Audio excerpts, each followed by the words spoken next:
Hello everyone, आज हम atmospheric layers के क्विज से स्टार्ट करते हैं।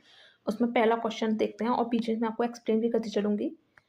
पहला क्वेश्चन है, which layer of the atmosphere contains the ozone layer? Option A troposphere, option B stratosphere, option C mesosphere, option D thermosphere. इसका answer है ऑप्शन बी स्ट्रेटोस्फेयर। स्ट्रेटोस्फेयर के अंदर ओजोन लेयर प्रेजेंट होती है जो कि हमें हार्मफुल अल्ट्रावायलेंट रेडिएशन से प्रोटेक्ट करती है। और स्ट्रेटोस्फेयर में जो वेदर एक्टिविटीज़ होती हैं वो नहीं के बराबर होती ही नहीं है, इसलिए वहाँ का जो कंडीशन है वो सुटेबल होती है एरोप्लेन की फ़्लाइट के लिए। नेक्स्ट क्वेश्चन देखते हैं। आंसर की स्लाइड्स भी इसी के साथ ऐड कर दी है, उसको भी देखते हुए चलना है आपको। Next question, what is the outermost layer of the earth atmosphere? Option A troposphere, option B mesosphere, option C exosphere and option D thermosphere. Earth atmosphere की आउटर मोस्ट लेयर जो है वो एक्सोस्फेयर होती है। Exosphere के बाद आपका universe start हो जाता है। ठीक है। Next question, in which layer of the atmosphere does weather primarily occur? जितनी भी वेदर एक्टिविटीज़ होती हैं वो प्राइमरली जो है ट्रोपोस्फेयर के अंतर्गत होती हैं। और ये ट्रोपोस्फेयर की जो लेयर है वो वेरी करती है पोल्स एंड इक्वेटर पे। इक्वेटर पे ट्रोपोस्फेयर जो है वो 16 to 18 किलोमीटर तक होता है, और जो पोल्स पे होता है वो 12 to 16 तक वेरी करता है किलोमीटर।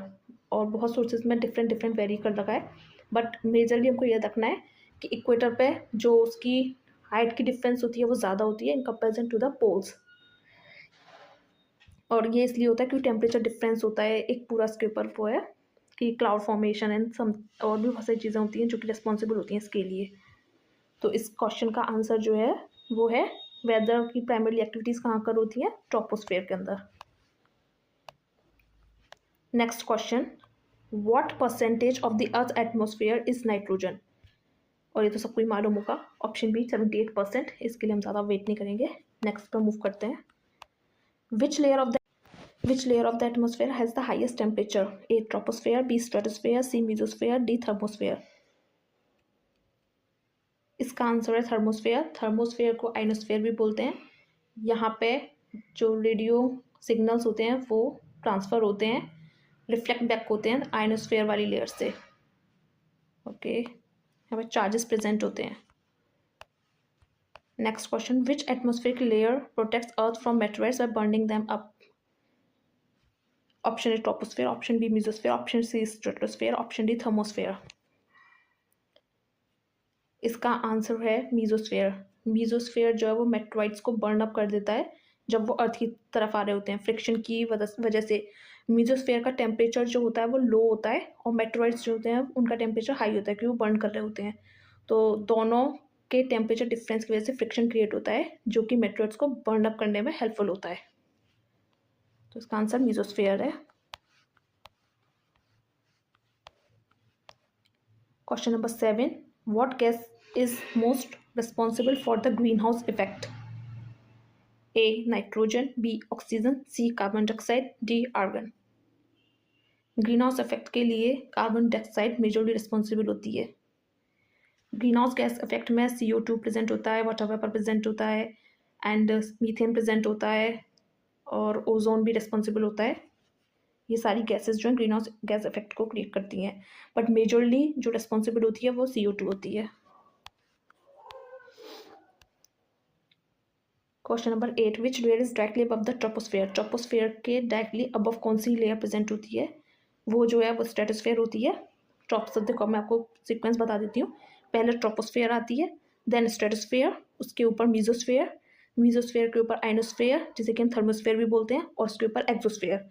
ठीक है। ट्रोपोस्फेयर जो होती है और स्ट्रेटोस्फेयर, इन दोनों के बीच में क्या होता है? ट्रोपोपॉज होता है। स्ट्रेटोस्फेयर और मीजोस्फेयर के बीच में स्ट्रेटोपॉज होता है। मीजोस्फेयर और थर्मोस्फेयर के बीच में मीजोपॉज होता है। थर्मोस्फेयर और एक्सोस्फेयर के बीच में थर्मोपॉज होता है। ये थर्मोपॉज, स्ट्रेटोपॉज, मीजोपॉज वो वाले एरिया होते हैं जहाँ पे ट्रांजिशन हो रहा होता है एक लेयर से दूसरी लेयर। तो जो थोड़ा बहुत वेरिएशंस होते हैं वो वहाँ पे इतना देखने को नहीं पाए जाते हैं, तो वो पॉज एरिया होता है जहाँ पे एक लेयर से दूसरी लेयर की ओर ट्रांजिशन हो रहा होता है।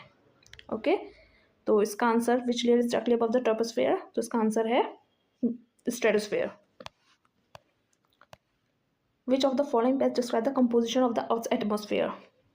ऑप्शन आप रीड कर लीजिए, मैं आपको सीधा ऑप्शन बताती हूँ। इसका आंसर है 78% nitrogen, 21% oxygen and trace gases. इसके बाद 21% के बाद अगर आपको और जानना है तो उसके बाद आर्गन होता है जो कि 0.09% में होता है, और जो ऑक्सीजन होता है वो 0.03%, सॉरी CO2 जो होता है वो 0.003% के उसमें मौजूद होता है। कुछ लोग नाइट्रोजन ऑक्सीजन के बाद सोचते हैं CO2 है, बट ऐसा नहीं है, CO2 से पहले आर्गन आता है। आवर लास्ट क्वेश्चन है question number 10। What phenomena occurs in the ionosphere a part of the thermosphere. Option A aurora borealis, northern lights. Option B cloud formation. Option C ozone depletion. Option D hurricanes. तो इसका correct answer जो है वो है aurora borealis, northern lights.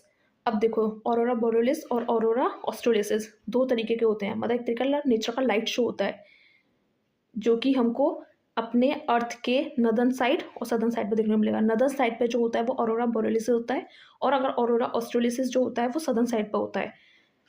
ये नाम रखा गया है बोरियल फॉरेस्ट प्रेजेंट है रशिया के अंदर, उसके ऊपर ही नाम रख दिया है। और ऑस्ट्रेलिया जो है वो ऑस्ट्रेलिया के वजह से रख दिया है क्योंकि ऑस्ट्रेलिया प्रेजेंट है सदर्न कॉन्टिनेंट की साइड। ठीक है, आप इसे गूगल करके देख सकते हैं। ऑरोरा को एक तरीका नेचर का लाइट शो ही है। ठीक है, उसमें आपको डिफरेंट कलर की गैसेज और उसका वो दिखेगा आपको लाइट्स। अब मैं आपको बताती हूँ, क्लाउड फॉर्मेशन जो होता है वो मेजरली ट्रोपोस्फीयर में देखने को मिलता है, और जो ओजोन लेयर है वो स्ट्रेटोस्फीयर के अंदर प्रेजेंट है। मेटियोर्स जो है वो मीजोस्फीयर में बर्न अप हो जाते हैं, और एक्सोस्फीयर के बाद हमारा अर्थ का एटमॉस्फेयर जो है वो खत्म हो जाता है। ठीक है, और मैंने आपको टेम्परेचर का उसका बता ही दिया है कि किस तरीके से चलता है। इसका आंसर देख लो, और थैंक यू सो मच इसको अटेंड करने के लिए।